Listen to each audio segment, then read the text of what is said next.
Hi friends, welcome to my channel. First time ನನ್ನ channel ನೋಡ್ತಾರೆ subscribe ಮಾಡ್ಕೊಳ್ಳಿ friends. ಈಗ ಒಂದು ಡ್ರೆಸ್ ಆಲ್ಟ್ರೇಷನ್ ಮಾಡೋಣ ಬನ್ನಿ. ಆಲ್ಟ್ರೇಷನ್ ಮಾಡಿ ಅದಕ್ಕೆ ಯಾವ ರೀತಿ ಆಲ್ಟ್ರೇಷನ್ ಮಾಡೋದು, ಎಷ್ಟು ಅಮೌಂಟ್ ತೊಗೋಬೋದು ಅಂತ ಹೇಳ್ತೀನಿ. ನಾನು ಎಷ್ಟು ಅಮೌಂಟ್ ತೊಗೋತೀನಿ ಅನ್ನೋದನ್ನು ಕೊನೆವರೆಗೂ ವಿಡಿಯೋ ನೋಡಿ. ಮೊದಲನೇದಾಗಿ ಈ ರೀತಿ ಸ್ಲೀವ್ಸ್, ಉದ್ದ ಸ್ಲೀವ್ಸ್, ಇದು ಮೇಯ್ನಾಗಿ ಹಾಫ್ ಸ್ಲೀವ್ಸ್ ಅಲ್ಲ, ಉದ್ದ ಸ್ಲೀವ್ಸು.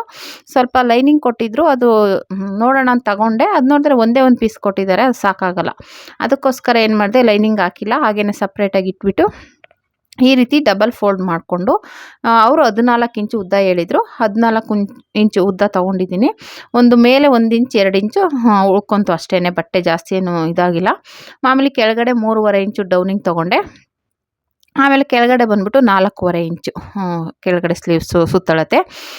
ಇವಾಗ ಇದನ್ನು ಸ್ಲೀವ್ಸಲ್ಲಿ ಇದು ಟಾಪಲ್ಲಿ ಓರ್ಲಾಕ್ ಎಲ್ಲ ಮಾಡಿದ್ದಾರೆ, ಒಂದೇ ಹೊಲಿಗೆ ಹಾಕಿರ್ತಾರೆ. ಈ ಥರ ಕಿತ್ತರೆ ಬಂದ್ಬಿಡುತ್ತೆ, ಓಕೆನಾ. ದೊಡ್ಡ ಹೊಲಿಗೆ ಹಾಕಿರ್ತಾರೆ, ಅದನ್ನು ಓಪನ್ ಮಾಡ್ಕೋಬೇಕು. ಈ ಥರ ರೆಡಿ ಮಾಡ್ಕೊಂಡು ಮೆಜರ್ಮೆಂಟ್ ತೊಗೋತಾ ಇದ್ದೀನಿ. ನಾವು ಆಲ್ರೆಡಿ 3.5 ಡೌನಿಂಗ್ ತೊಗೊಂಡಿದ್ದೀವಲ್ಲ, ಅಲ್ಲಿವರೆಗೂ ಅಳತೆ ತೊಗೊಂಡು ಮಾರ್ಕ್ ಮಾಡ್ಕೋತಾ ಇದ್ದೀನಿ. ಈ ರೀತಿ ಮಾರ್ಕ್ ಮಾಡಿಕೊಂಡು ಇವಾಗ ಇಲ್ಲಿ ಸೈಡಲ್ಲಿ ಮೇಲೆ ಕಟ್ಟಿಂಗ್ ಮಾಡ್ತೀವಲ್ಲ, ಅದನ್ನು ಸೈಡಿಗೆ ಜೈಂಟ್ ಮಾಡ್ಕೋಬೇಕು. ಏನಕ್ಕೆ ಜೈಂಟಿಂಗು ಅಂದರೆ, ಈಗ ಅಕಸ್ಮಾತ್ ಟೈಟು ಲೂಸು ಆದರೆ ಬಿಚ್ಕೋಬೇಕು ಅಂತ ಇರುತ್ತೆ. ಅವಾಗ ಏನು ಮಾಡುತ್ತೆ, ನಾವು ಕರೆಕ್ಟಾಗಿ ಅಟ್ಯಾಚ್ ಮಾಡಿಬಿಟ್ರೆ ಆ ಕಡೆ ಬಟ್ಟೆ ಇರಲ್ಲ. ಅವಾಗ ಏನಾಗುತ್ತೆ, ಅವರು ಟೈಟು ಲೂಸು ಮಾಡ್ಕೊಳಕ್ಕಾಗಲ್ಲ. ಇವಾಗ ಅಕಸ್ಮಾತ್ ಒಂದು ಹೊಲಿಗೆ ಹಾಕ್ಸ್ಕೋಬೇಕು, ಇಲ್ಲ ಒಂದು ಹೊಲಿಗೆ ತೆಗಿಬೇಕು ಅಂದರೆ ಪ್ರಾಬ್ಲಮ್ ಆಗುತ್ತೆ.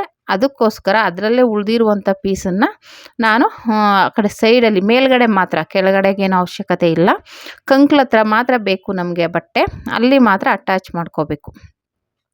ಈ ಥರ ನೀಟಾಗಿ ಕ್ರಾಸಾಗಿ ಶೇಪ್ ತಗೋಬೇಕು. ಈ ರೀತಿ ನಾನು ಇಲ್ಲಿ ತೋರಿಸ್ತಾ ಇದ್ದೀನಲ್ಲ, ಅದೇ ರೀತಿ ಮಾರ್ಕ್ ಮಾಡಿ. ಇದು ಟೇಬಲ್ ಕಲರೇ ಕಾಣಿಸ್ತಾ ಇದೆ, ಅದು ಸ್ಲೀವ್ಸು, ಅದಕ್ಕೋಸ್ಕರ ಹಂಗೆ ಕಾಣಿಸ್ತಾ ಇದೆ. ಹಂಗೂ ಪಿಂಕ್ ಕಲರದ ಇದರಲ್ಲೇ ಮಾರ್ಕ್ ಮಾಡಿ ತೋರಿಸ್ತಾ ಇದ್ದೀನಿ. ಮಾರ್ಕ್ ಮಾಡಿಕೊಂಡು ಈ ಥರ ರೆಡಿ ಮಾಡ್ಕೋಬೇಕು.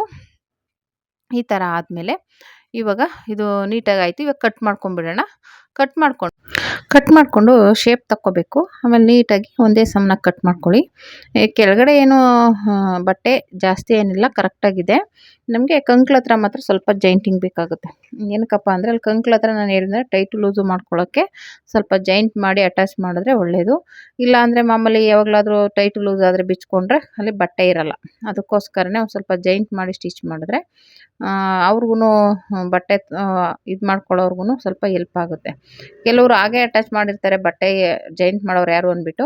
ನಾನು ಆ ಥರ ಮಾಡಲ್ಲ. ಯಾವುದೇ ಬಟ್ಟೆ ಆದರೂ ಸ್ವಲ್ಪ ಬಟ್ಟೆ ಬಿಟ್ಟು ಸ್ಟಿಚ್ ಮಾಡಿರ್ತೀನಿ, ಜೈಂಟ್ ಮಾಡಿ ಸ್ಟಿಚ್ ಮಾಡಿ ರೆಡಿ ಮಾಡ್ಕೊಡ್ತೀನಿ. ಏನಕ್ಕಪ್ಪ ಅಂದರೆ, ಅಕಸ್ಮಾತ್ ಬಿಚ್ಕೊಳ್ಳೋವಾಗ ಅವ್ರು ಬೈಕೋಬಾರ್ದು, ಅಯ್ಯೋ ಇನ್ನೊಂಚೂರು ಬಟ್ಟೆ ಅಟ್ಯಾಚ್ ಮಾಡಿಲ್ಲ, ಹಂಗೆ ಮಾಡಿದ್ದಾರೆ, ಹಿಂಗೆ ಮಾಡಿದ್ದಾರೆ ಅಂತ. ಇವಾಗ ನಾವೇ ಕೆಲವೊಂದು ಸಲ ಬೈಕೋತಾ ಇದ್ದಿದ್ದುಂಟು.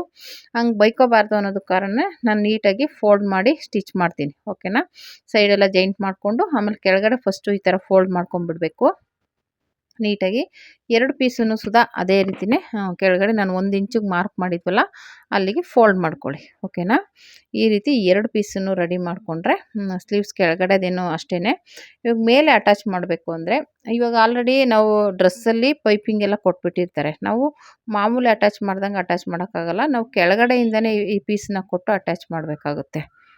ಅಟ್ಯಾಚ್ ಮಾಡಿಕೊಂಡು ಕೆಳಗಡೆ ಮೊದಲು ಇದೇ ರೀತಿ ಫೋಲ್ಡ್ ಮಾಡ್ಕೊಂಬಿಟ್ಟು, ಆಮೇಲೆ ಮೇಲ್ಗಡೆ ಬಂದುಬಿಟ್ಟು ಶೋಲ್ಡರ್ ಹತ್ರ ಆಲ್ರೆಡಿ ಅದು ಇನ್ನೌಟ್ ಆಗಿದೆ. ನಾವು ಅಲ್ಲೇನೂ ಮಾಡಬೇಕಾಗಿಲ್ಲ. ಇನ್ನೌಟ್ ಆಗಿರೋದ್ರಿಂದ ಕರೆಕ್ಟಾಗಿ ಶೋಲ್ಡ್ರ್ ಮಧ್ಯೆ ಸೀದಾ ಇಟ್ಕೊಳ್ಳಿ. ನಾವು ಈ ಪೀಸನ್ನು ಸೀದಾ ಇಟ್ಕೋಬೇಕಾಗುತ್ತೆ, ಉಲ್ಟಾ ಇಡೋಂಗಿಲ್ಲ, ಓಕೆನಾ. ಇಲ್ಲಿ ನಾನು ತೋರಿಸ್ತೀನಿ ನೋಡಿ. ಈ ರೀತಿ ಉಲ್ಟಾ ತಿರುಗಿಸ್ಕೊಂಡು ಶೋಲ್ಡರ್ ಸೀದಾ ಬರೋ ಥರ ಈ ಥರ ಇಟ್ಕೊಳ್ಳಿ, ಓಕೆನಾ. ನಾನು ಇಟ್ಕೊಂಡಿದ್ದೀನಲ್ಲ ಆ ಥರ ಶೋಲ್ಡರ್ ಮಧ್ಯ ಈ ಪೀಸನ್ನು ಸೀದಾ ಇಟ್ಕೊಳ್ಳಿ. ಅದು ನ್ಯಾಚ್ ಹಾಕಿರೋದು ಫ್ರಂಟಿಗೆ ಬರೋ ಥರ ಮಾಡಿಕೊಂಡು ಇವಾಗ ಅದರ ಕೆಳಗಡೆ ಇಟ್ಕೊಳ್ಳಿ. ಶೋಲ್ಡರ್ ಕೆಳಗಡೆ ಇಟ್ಕೊಂಡು ಒಂದು ಕಡೆ ಫಸ್ಟು ಸ್ಟಿಚ್ ಮಾಡ್ಕೊಂಬಿಡಿ, ಆಮೇಲೆ ಇನ್ನೊಂದು ಕಡೆ ಸ್ಟಿಚ್ ಮಾಡ್ಕೊಳ್ಳಿ, ಓಕೆನಾ. ಆ ರೀತಿ ಮಾಡೋದ್ರಿಂದ ನೀಟಾಗಿ ಬರುತ್ತೆ ಫಿನಿಶಿಂಗು. ಆಲ್ರೆಡಿ ನಾವು ಬಟ್ಟೆ ಎಲ್ಲ ಜಾಸ್ತಿನೇ ಜೈಂಟ್ ಮಾಡ್ಕೊಂಡಿರೋದ್ರಿಂದ ನಿಮಗೆ ಕಮ್ಮಿ ಅಂತೂ ಬರಲ್ಲ, ಜಾಸ್ತಿನೇ ಬರುತ್ತೆ, ತೊಂದರೆ ಏನಿಲ್ಲ, ಓಕೆನಾ. ಇವಾಗ ನಾನಿಲ್ಲಿ ತೋರಿಸ್ತಾ ಇರುವಾಗೆ ಶೋಲ್ಡರ್ ಮಧ್ಯ ಕರೆಕ್ಟಾಗಿ ಇಟ್ಕೊಂಡು ಈಗ ಸ್ಟಿಚ್ ಮಾಡ್ಕೊಳ್ಳಿ. ಒಂದು ಸೈಡು ಫಸ್ಟು ಸ್ಟಿಚ್ ಮಾಡಿ, ಆಮೇಲೆ ಇನ್ನೊಂದು ಸೈಡು ಸ್ಟಿಚ್ ಮಾಡ್ಕೊಳ್ಳಿ, ಓಕೆನಾ. ಆವಾಗ ನೀಟಾಗಿ ಬರುತ್ತೆ. ಆ ಥರ ಸ್ಟಿಚ್ ಮಾಡ್ಕೊಂಡಾದಮೇಲೆ ಮತ್ತೆ ಇನ್ನೂ ಒಂದು ಪಾಯಿಂಟ್ ಹೊಲಿಗೆ ಹಾಕ್ಕೊಂಬಿಡಿ. ಅಲ್ಲಿಗೆ ನಿಮಗೆ ಸ್ಲೀವ್ಸ್ದು ಫಿನಿಶಿಂಗ್ ಆಗುತ್ತೆ, ಓಕೆನಾ. ಉದ್ದ ಸ್ಲೀವ್ಸ್ ಆಗಲಿ ಚಿಕ್ಕ ಸ್ಲೀವ್ಸ್ ಆಗಲಿ ಯಾವುದೇ ಆದ್ರೂ ಇದೇ ಮೆಥಡಲ್ಲೇ ಸ್ಟಿಚ್ ಮಾಡಬೇಕು. ಆದರೆ ನಾವು ಚಾರ್ಜ್ ಮಾಡಬೇಕಾದ್ರೆ ಜಾಸ್ತಿ ಕಮ್ಮಿ ನೋಡಿಕೊಂಡು ಯಾವುದಕ್ಕೆ ಎಷ್ಟೆಷ್ಟು ಅಂತ ಚಾರ್ಜ್ ಮಾಡಬೇಕಾಗುತ್ತೆ, ಓಕೆನಾ. ಇವಾಗ ಈ ಕಡೆನೂ ಅದೇ ರೀತಿನೇ ಸ್ಟಿಚ್ ಮಾಡಿಕೊಂಡ್ರೆ ಆಯಿತು. ಆಮೇಲೆ ಕೆಳಗಡೆ ಇದು ಸೈಡೆಲ್ಲ ಜಾಯಿಂಟ್ ಇರೋದ್ರಿಂದ ಸಿಗಾಕೋಗ್ಬಿಡುತ್ತೆ ಬಟ್ಟೆ, ನೋಡಿಕೊಂಡು ಸ್ಟಿಚ್ ಮಾಡಿ. ಓಕೆನಾ. ಸ್ಟಿಚಿಂಗ್ ಎಲ್ಲ ಆದಮೇಲೆ ಮತ್ತೆ ಬಿಚ್ಚೋದು ಬೇಡ, ಒಂದೇ ಸಲ ಆ ಥರ ಸ್ಟಿಚ್ ಮಾಡ್ಕೊಳ್ಳಿ. ಓಕೆನಾ. ಇವಾಗ ಈ ರೀತಿ ಕೆಳಗಡೆ ಪೀಸ್ ಇಟ್ಕೊಂಡು ಮೇಲೆ ನೀಟಾಗಿ ಸ್ಟಿಚ್ ಮಾಡ್ಕೋಬೇಕು. ಕೆಳಗಡೆ ಪೀಸ್ ನೀಟಾಗಿ ಕೂತ್ಕೋಬೇಕು. ಓಕೆನಾ. ಸ್ವಲ್ಪ ಆ ಕಡೆ ಈ ಕಡೆ ಸರಿಬಾರ್ದು, ಆ ಥರ ನೋಡ್ಕೊಂಡು ಸ್ಟಿಚ್ ಮಾಡಿ. ಇಲ್ಲಾಂದರೆ ಏನಾಗುತ್ತೆ, ಅದು ತುದಿಲಿದ್ರೆ ಏನಾಗುತ್ತೆ, ಹಾಕ್ಕೊಂಡಾಗ ತುದಿ ಪಿಂಚ್ಕೊಂಡ್ಬಿಡುತ್ತೆ ಬಟ್ಟೆ, ನಿಮಗೆ ಅಲ್ಲಿ ಸ್ಟಿಚಿಂಗ್ ಸಿಕ್ಕಿರಲ್ಲ. ಅದು ನೀವು ಕೆಲವೊಂದು ಸಲ ನೋಡಿರ್ಬೋದು, ನಾನು ನೋಡಿದ್ದೀನಿ, ಎಕ್ಸ್ಪೀರಿಯೆನ್ಸ್ ಆಗಿದೆ. ಅದಕ್ಕೆ ನಾನು ಸ್ವಲ್ಪ ಜಾಸ್ತಿನೇ ಬಿಡ್ತೀನಿ ಬಟ್ಟೆ ಒಳಗಡೆ, ಯಾಕೆಂದರೆ ನಾವು ಹಾಕ್ಕೊಂಡಾಗ ಅದು ಈಚ್ಕೊಂಡು ಬರಬಾರ್ದು ಅಂತ. ಓಕೆನಾ. ಇವಾಗ ಈ ರೀತಿ ರೆಡಿ ಮಾಡಿಕೊಂಡು ಆಯಿತು. ಇವಾಗ ಇದಾದಮೇಲೆ ಎರಡು ಕಡೆನೂ ಅಟ್ಯಾಚ್ ಮಾಡ್ಕೋಬೇಕು. ಇದೇ ರೀತಿಯೇ, ಈ ರೀತಿ ಬಂತು ನೋಡಿ, ನೀಟಾಗಿ ಫಿನಿಶಿಂಗಾಗಿ ಬಂದಿದೆ. ಇವಾಗ ಇದಕ್ಕೆ ನಾನು ಇನ್ನೂ ಒಂದು ಸೈಡ್ ಇರುತ್ತಲ್ಲ, ಅದನ್ನು ಸ್ಟಿಚ್ ಮಾಡ್ಕೋಬೇಕಾಗುತ್ತೆ. ಓಕೆನಾ. ಮೇಲೆ ಅದ್ರ ಮೇಲೆ ಒಂದು ಪಾಯಿಂಟ್ ಹೊಲಿಗೆ ಹಾಕೊಂಬಿಡಿ. ಇವಾಗ ಏನು ಸ್ಟಿಚ್ ಮಾಡಿರ್ತೀರಲ್ಲ ಅದ್ರ ಪಕ್ಕದಲ್ಲಿ ಒಂದು ಪಾಯಿಂಟ್ ಹೊಲಿಗೆ ಹಾಕ್ಕೊಳ್ಳಿ. ಅವಾಗ ಏನಾಗುತ್ತೆ, ನಿಮಗೆ ಬೇಗ ಅದು ಜಾಯಿಂಟಿಂಗ್ ಕೀಳಲ್ಲ, ಡಬ್ಬಲ್ ಸ್ಟಿಚ್ ಇರುತ್ತೆ. ಓಕೆನಾ. ನೀಟಾಗಿ ಫಿನಿಶಿಂಗ್ ಆಗಿರುತ್ತೆ. ಈ ರೀತಿ ಮಾಡ್ಕೊಳ್ಳಿ, ತುಂಬಾ ಚೆನ್ನಾಗಿರುತ್ತೆ. ಓಕೆನಾ. ಇವಾಗ ಈ ರೀತಿ ಸ್ಟಿಚ್ ಮಾಡ್ಕೊಂಡಾದ್ಮೇಲೆ ಮತ್ತೆ ಅದು ಹೇಳಿದ್ನಲ್ಲ, ಇನ್ನೂ ಒಂದು ಸ್ಲೀವ್ಸ್ನು ಸೇಮ್ ಅದೇ ರೀತಿಯೇ ಶೋಲ್ಡರ್ ಮಧ್ಯೆ ಇಟ್ಕೊಂಡು ಸ್ಟಿಚ್ ಮಾಡ್ಕೋಬೇಕು. ಎರಡು ಕಡೆನೂ ಸೇಮ್ ಅದೇ ರೀತಿಯೇ ಇರುತ್ತೆ, ತೊಂದರೆ ಏನಿಲ್ಲ. ಈ ರೀತಿ ಸ್ಟಿಚ್ ಮಾಡ್ಕೊಂಡಾದ್ಮೇಲೆ ಸೈಡ್ ಜಾಯಿಂಟ್ ಮಾಡಬೇಕಾಗುತ್ತೆ. ಸೈಡ್ಗೆ ಆಲ್ರೆಡಿ ನಾನು ಮೆಜರ್ಮೆಂಟ್ ತೊಗೊಂಡಿದ್ದೀನಿ, ಇಲ್ಲ ಟಾಪ್ ಕೊಟ್ಟಿರ್ತಾರೆ, ಇಲ್ಲಾಂದರೆ ಮೈ ಅಳತೆ ತೊಗೋಬೋದು ನೀವು. ಓಕೆನಾ. ನಾನು ಮೈ ಅಳತೆನೇ ತೊಗೊಂಡಿದ್ದೀನಿ. ಅದೆಷ್ಟಿರುತ್ತೆ ಅದನ್ನು 4 ಭಾಗ ಮಾಡಿ ನೀವು ಮಾರ್ಕ್ ಮಾಡಿಕೊಂಡು ಸ್ಟಿಚ್ ಮಾಡಬೇಕಾಗುತ್ತೆ. ಇವಾಗ ಈ ರೀತಿ ಸ್ಟಿಚ್ ಮಾಡ್ಕೊಳ್ಳಿ ನೀಟಾಗಿ, ನಿಧಾನಕ್ಕೆ ಸ್ಟಿಚ್ ಮಾಡಿ. ಏನಕ್ಕಪ್ಪ ಅಂದರೆ ಬಟ್ಟೆ ಕೆಳಗಡೆಯಿಂದ ಕೊಡಬೇಕಾಗಿರೋದ್ರಿಂದ ಸ್ವಲ್ಪ ಕನ್ಫ್ಯೂಸ್ ಆಗುತ್ತೆ, ಹಂಗಾಗಿ ನಿಧಾನಕ್ಕೆ ಬಟ್ಟೆನ ಅಟ್ಯಾಚ್ ಮಾಡ್ಕೊಳ್ಳಿ. ಇವಾಗ ಈ ರೀತಿ ಅಟ್ಯಾಚ್ ಮಾಡ್ಕೊಂಡಾದ್ಮೇಲೆ ನಾನು ಹೇಳ್ದಂಗೆ ಸೈಡ್ ಜಾಯಿಂಟ್ ಮಾಡಬೇಕಾಗುತ್ತೆ. ನೋಡಿ, 3/4 ಸ್ಲೀವ್ಸ್ ಈ ರೀತಿ ರೆಡಿ ಆಯಿತು. ಒಂದೊಂದು ಸಲ ಈ ಥರ 3/4 ಬರುತ್ತೆ, ಒಂದೊಂದು ಸಲ ಇನ್ನೂ ಉದ್ದ ಇರುತ್ತೆ, ಒಂದೊಂದು ಸಲ ಹಾಫ್ ಸ್ಲೀವ್ಸ್ ಬರುತ್ತೆ, ಮೆಗಾ ಸ್ಲೀವ್ಸ್ ಬರುತ್ತೆ, ಈ ಥರ ಎಲ್ಲ ಇರುತ್ತೆ. ಆದರೆ ನೀವು ಆ ಥರ ಬಂದಾಗ ರೇಟ್ಗಳನ್ನ ಚೇಂಜ್ ಮಾಡ್ಕೋಬೇಕಾಗುತ್ತೆ, ಯಾಕಂದರೆ ಎಕ್ಸ್ಟ್ರಾ ಕೆಲಸ ಹಿಡಿಯುತ್ತಲ್ವ. ಅದಕ್ಕೋಸ್ಕರ ನೀವು ಆಲ್ರೆಡಿ ಇವಾಗ ಒಂದೊಂದು ಐಟಮ್ಗೆ ನೋಡಿರ್ಬೋದು, ಒಂದೊಂದು ಚೂರು ಡಿಫ್ರೆನ್ಸ್. ಇವಾಗ ದೋಸೆಗೂ ಮಸಾಲೆ ದೋಸೆಗೂ ಡಿಫ್ರೆನ್ಸ್ ಇರುತ್ತೆ. ಎರಡೂ ಅಕ್ಕಿ ಹಿಟ್ಟಲ್ಲೇ ಮಾಡೋದಾದ್ರೂ ದೋಸೆಗೆ ಮಾಮೂಲಿ ರೇಟ್ ಇರುತ್ತೆ, ಅದೇ ಮಸಾಲೆ ದೋಸೆಗೆ ಜಾಸ್ತಿ ರೇಟ್ ಇರುತ್ತೆ, ಆ ಥರ. ಓಕೆನಾ. ಹಂಗಾಗಿ ನೀವು ಇವಾಗ ಮಾಮೂಲಿ ಟಾಪ್ ಫುಲ್ಲು ಸ್ಟಿಚ್ ಮಾಡ್ತೀರಾ ಅಂದರೆ 100 ರುಪೀಸ್ ಚಾರ್ಜ್ ಮಾಡಿ. ಮತ್ತು ಇವಾಗ ಬರೀ ಸೈಡ್ ಮಾತ್ರ ಜಾಯಿಂಟ್ ಮಾಡ್ತೀನಿ, ಸ್ಲೀವ್ ಏನು ಅಟ್ಯಾಚ್ ಇಲ್ಲ, ಅಟ್ಯಾಚ್ ಅದರಲ್ಲೇ ಇದೆ ಅಂದಾಗ ಒಂದು 50 ರುಪೀಸ್ ಚಾರ್ಜ್ ಮಾಡಿ. ಈ ರೀತಿ ಎದೆ ಸುತ್ತಳತೆ ಮಾರ್ಕ್ ಮಾಡ್ಕೊಳ್ಳಿ. 2 ಭಾಗ ಮಾಡಿಕೊಂಡು ಆ ಕಡೆ ಈ ಕಡೆ ಮಾರ್ಕ್ ಮಾಡ್ಕೊಳ್ಳಿ.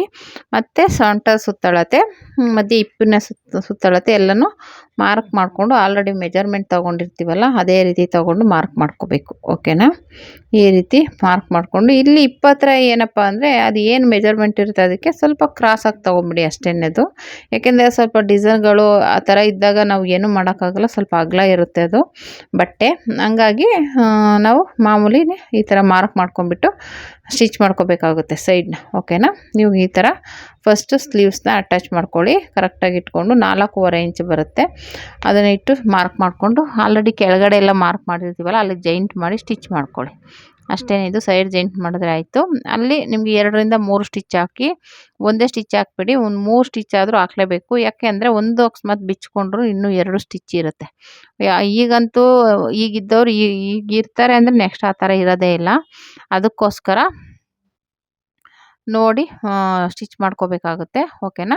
ಇವಾಗ ಈ ರೀತಿ ನೀಟಾಗಿ ಸ್ಟಿಚ್ ಮಾಡ್ಕೊಳ್ಳಿ. 2 ಕಡೆನೂ ಅದೇ ರೀತಿ ಸ್ಟಿಚ್ ಮಾಡ್ಕೋಬೇಕು ನೀಟಾಗಿ. ಇಲ್ಲಿ ತೋರಿಸ್ತಾ ಇದ್ದೀನಲ್ಲ ಆ ಥರ. ಈ ಥರ ಸ್ಟಿಚ್ ಆದಮೇಲೆ ನಾನು ಹೇಳ್ದಂಗೆ ಒಂದು ಟಾಪ್ನ ನೀವು ಆಲ್ಟ್ರೇಷನ್ ಮಾಡೋಕ್ಕೆ ಮಿನಿಮಮ್ ಸೈಡು ಫಸ್ಟ್ನೇದಾಗಿ ಹೇಳ್ತೀನಿ, ಮೊದಲನೇ ಪಾಯಿಂಟು, ಫಸ್ಟು ಆ ಕಡೆ ಈ ಕಡೆ ಸ್ಟಿಚ್ ಮಾಡೋದಕ್ಕೆ 50 ರುಪೀಸ್ ಚಾರ್ಜ್ ಮಾಡಿ. ಓಕೆನಾ. ನಾನು 50 ರುಪೀಸ್ ತೊಗೋತೀನಿ. ಅದರಲ್ಲಿ ಸ್ಲೀವ್ಸು ಫುಲ್ಲು ಅಟ್ಯಾಚ್ ಮಾಡಬೇಕು ಅಂದಾಗ 60 ರುಪೀಸ್ ಚಾರ್ಜ್ ಮಾಡಿ. ಏನಕ್ಕೆ ಅಂದರೆ ಸ್ಲೀವ್ಸ್ ಎಲ್ಲ ಕಟ್ ಮಾಡಿ ಅಟ್ಯಾಚ್ ಮಾಡಬೇಕಲ್ವ, ಅದಕ್ಕೆ 60 ರುಪೀಸ್ ತೊಗೊಳ್ಳಿ. ಈ ಥರ ಉದ್ದ ಸ್ಲೀವ್ಸ್ ಇದ್ದಾಗ 100 ರುಪೀಸ್ ತೊಗೊಳ್ಳಿ. ಏನಕ್ಕಪ್ಪ ಅಂದರೆ ಫುಲ್ಲು ಲೆಂತ್ ಇರುತ್ತೆ ಸ್ಲೀವ್ಸು, ಮತ್ತು ಈ ಥರ ಅಟ್ಯಾಚ್ ಮಾಡಬೇಕು. ಆ ಥರ ಅಟ್ಯಾಚ್ ಮಾಡೋದಕ್ಕೇನು 120 ರುಪೀಸ್ ಚಾರ್ಜ್ ಮಾಡ್ಬೋದು, ಇಲ್ಲ 100 ರುಪೀಸ್ ಚಾರ್ಜ್ ಮಾಡ್ಬೋದು. ಓಕೆನಾ. ನೀವು ಅವರು ಕಸ್ಟಮರ್ಸ್ ಕೊಡ್ತಾರೆ ಅಂದರೆ 120 ಹೇಳಿ. ಅವರು ಏನಾದರೂ ಸ್ವಲ್ಪ ಒಬ್ರು ಬಾರ್ಗಿನ್ ಮಾಡೋರು ಇದ್ದೇ ಇರ್ತಾರಲ್ವ, ಆ ಥರ ಇದ್ದಾಗ 100 ರುಪೀಸ್ ಅಂತೂ ಕಮ್ಮಿ ಮಾಡಬೇಡಿ. ಓಕೆನಾ. ಈ ರೀತಿ ಮತ್ತೆ ಇವಾಗ ಕೆಳಗಡೆನೂ ಏನಾದರೂ ಕಟ್ ಮಾಡಿ ಫೋಲ್ಡ್ ಮಾಡಿ ಅಂತ ಆ ಥರದ್ದು ಬಂದಾಗ ನಾನು ವೀಡಿಯೋ ಮಾಡ್ತೀನಿ. ಓಕೆನಾ. ಕೆಳಗಡೆನೂ ಕಟ್ಟಿಂಗ್ ಮಾಡಿ ಅಂತ ಬಂದರೆ ಅವಾಗ ವೀಡಿಯೋ ಮಾಡಿ ತೋರಿಸ್ತೀನಿ ಯಾವ ರೀತಿ ಅಂತ. ಆವಾಗ ಕೆಳಗಡೆನೂ ನೀಟಾಗಿ ಕಟ್ ಮಾಡಿ ಫೋಲ್ಡ್ ಮಾಡ್ತೀನಿ ಅಂದರೆ 120 ರುಪೀಸ್ 150 ರುಪೀಸ್ವರೆಗೂ ಚಾರ್ಜ್ ಮಾಡಬೇಕಾಗುತ್ತೆ. ಏನಕ್ಕಪ್ಪ ಅಂದರೆ ಕೆಳಗಡೆನೂ ಕಟ್ ಮಾಡಿ ಸ್ಟಿಚ್ ಮಾಡಬೇಕು, ಕಂಕ್ಳ ಹತ್ರನೂ ಅಟ್ಯಾಚ್ ಮಾಡಬೇಕು. ಈ ಥರ ಎಲ್ಲ ಇದ್ದಾಗ ನೀವು ಒಂದು 100 ರುಪೀಸಿಂದ 150ವರೆಗೂ ಚಾರ್ಜ್ ಮಾಡ್ಬೋದು. ಓಕೆನಾ. ಈ ರೀತಿ 3/4 ಬಂದಾಗ ಅಂದರೆ ನಾವೇ 3/4 ಅಟ್ಯಾಚ್ ಮಾಡಬೇಕು ಅಂದರೆ 100 ರುಪೀಸು ಹೇಳ್ದಂಗೆ 100 ರುಪೀಸ್ ಚಾರ್ಜ್ ಮಾಡಿ. ಓಕೆನಾ. ಮತ್ತು ಕೆಳಗಡೆನೂ ಕಟ್ ಮಾಡಿ ಫೋಲ್ಡ್ ಮಾಡ್ತೀನಿ ಅಂದರೆ ಅದೇ ಏನು ಐಟಮ್ ಒಂದು ಹೇಳ್ತಾರೆ ಆವಾಗ ಒಂದು 20 ರುಪೀಸ್ ಎಕ್ಸ್ಟ್ರಾ ಮಾಡಿ. ಎಲ್ಲದಕ್ಕೂ ಒಂದೇ ರೇಟ್ ಹಾಕೋಕ್ಕೆ ಹೋಗಬೇಡಿ, ಒಂದೊಂದಕ್ಕೆ ಒಂದೊಂದು ರೇಟ್ ಇರುತ್ತೆ. ಅವಾಗೇನಾಗುತ್ತೆ ನಮಗೆ ಕೆಲಸನೂ ಹಂಗೆ ಜಾಸ್ತಿ ಹಿಡಿಯುತ್ತೆ ಅದು. ಓಕೆನಾ. ಸುಮ್ಮನೆ ಸೈಡ್ ಸ್ಟಿಚ್ ಹಾಕೋದು ಬೇರೆ, ಕೆಳಗಡೆ ಕಟ್ ಮಾಡಿ ಸ್ಟಿಚ್ ಮಾಡೋದು ಬೇರೆ, ಮತ್ತು ಸ್ಲೀವ್ಸ್ನ ಕಟ್ ಮಾಡಿ ಅಟ್ಯಾಚ್ ಮಾಡೋದು ಬೇರೆ. ಓಕೆನಾ. ಆ ಥರ ಇರುತ್ತೆ ನೋಡಿ. ಈ ರೀತಿ ಆಲ್ರೆಡಿ ನಾನು ಆ ಕಡೆ ಈ ಕಡೆ ಮಾರ್ಕ್ ಮಾಡಿಕೊಂಡು ಸ್ಟಿಚ್ ಮಾಡ್ತಾ ಇದ್ದೀನಿ.